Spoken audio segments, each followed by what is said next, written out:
10 mistakes and Easter eggs in Squid Game that you probably missed. Unless you've been living under a rock, you've probably heard of the South Korean dystopian drama called Squid Game. It easily became one of Netflix's biggest series, and quickly made its way to the top spot in 90 countries. But with more eyes watching, there's also greater scrutiny over the show's flaws and hidden surprises. Me at Thinking can't get enough of the series, so we scoured the internet for Squid Game discoveries shared by eagle-eyed fans. Fair warning for those who haven't seen it yet, this article contains spoilers. Number 1. The numbers of the players got mixed up. There were 456 participants at the beginning of the game, and each was assigned a number, depending on the order they joined. The main characters' digits were consistent all throughout the show, but it appears that the producers paid less attention to the details of the not-so-relevant players. Player 061, as pointed out in one video, was originally female. But the eliminated photo showed a male participant with the same number. This blunder also happened with other players in various episodes. Number 2. One of the participants was more than 100 years old. Participant 017 had a slight advantage during the fifth game, the one where they had to guess which glass boards to hop on to safely cross the other side. He could tell which panels were tempered, and which ones would break. So frontman decided to look at his file, and it was revealed that he worked at a glass factory. However, one Reddit user spotted a funny anomaly in the year of his birth. He was supposedly born in the year 1897, which would make him 124 years old. But it looks like Netflix has rectified this typographical error, as a recent peek at this episode already showed the revised year, which is 1987. Number 3. The umbrella shape on the wall changed in between scenes. In the second game, players were asked to select among 4 shapes: circle, triangle, star, or umbrella. It turns out that they would need to extract their chosen shape from a stamped dalgona or sugar tablet. But nitpickers realized that the umbrella figure on the wall abruptly changed its dome shape from a straight line to pointy curves. This obviously made the game more challenging for the poor players. Number 4. Song Jihan was fake eating in one of the scenes. Here's an amusing hiccup for those who missed it. In the third episode, Jihan was complaining about how cold his food was. Maybe it was this frustration that made him want to eat air instead. If you get a chance to replay this particular scene, you'll see that he was only pretending to eat by putting an empty spoon inside his mouth. Number 5. There were inaccurate English translations.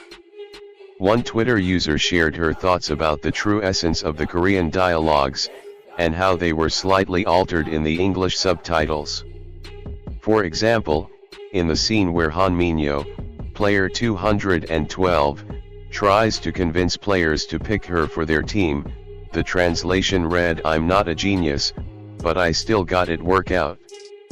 The user clarified that Minyo actually said, "I am very smart, I just never got a chance to study."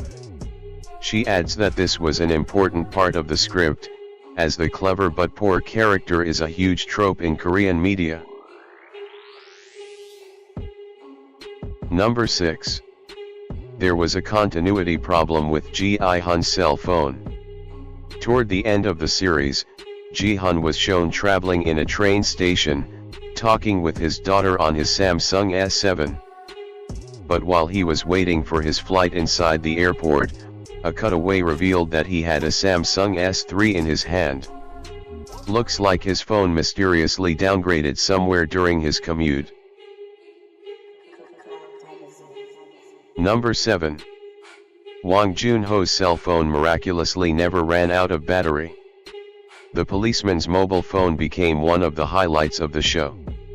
It also launched memes and funny comments due to what people viewed as an ideal, but unrealistic, battery lifespan. For about a week, Junho used the gadget to take pictures, videos, and write down notes. He was never seen charging the device, but it functioned perfectly until the end. We're not sure if Junho survived being shot by his brother, but there's a good chance that his cell phone pulled through. Number 8. They used a real number on the Squid Game business card. In the series, interested players were asked to contact a phone number if they wished to enter the competition. In real life, the digits incidentally belonged to a South Korean woman, who was flooded with texts and prank calls after the show broke the internet. Netflix reportedly said that they will resolve this problem by re-editing the scenes where the number was shown. Number 9. Kang Sae-byeok had a North Korean accent. Non-Korean viewers probably won't notice this impressive detail about the actress' performance. But one Reddit user pointed out that Sae-byeok, the defector, showed hints of a North Korean accent in certain scenes. The user added that when Sae-byeok was around the players, she adapted to the South Korean speech and mannerisms to avoid discrimination. And the accent only came out when she spoke to her brother and the broker. Number 10. The games were posted all along on the walls of their dormitory. Probably the biggest, most relevant, Easter egg within the series are the clues hiding in plain sight. Players had a difficult time guessing the next challenge, but it was right in front of them all along. The illustrations on the dormitory walls depicted all the games, from red light, green light to the final match of Squid Game. They were hidden behind the beds early in the competition but were slowly revealed as participants were, literally, eliminated. Have you seen Squid Game? What can you say about the show and who did you root for to win?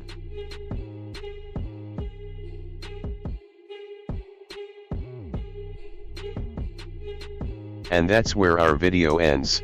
If you like this video, don't forget to like, subscribe and click the notification bell, so you will always be updated on our next video.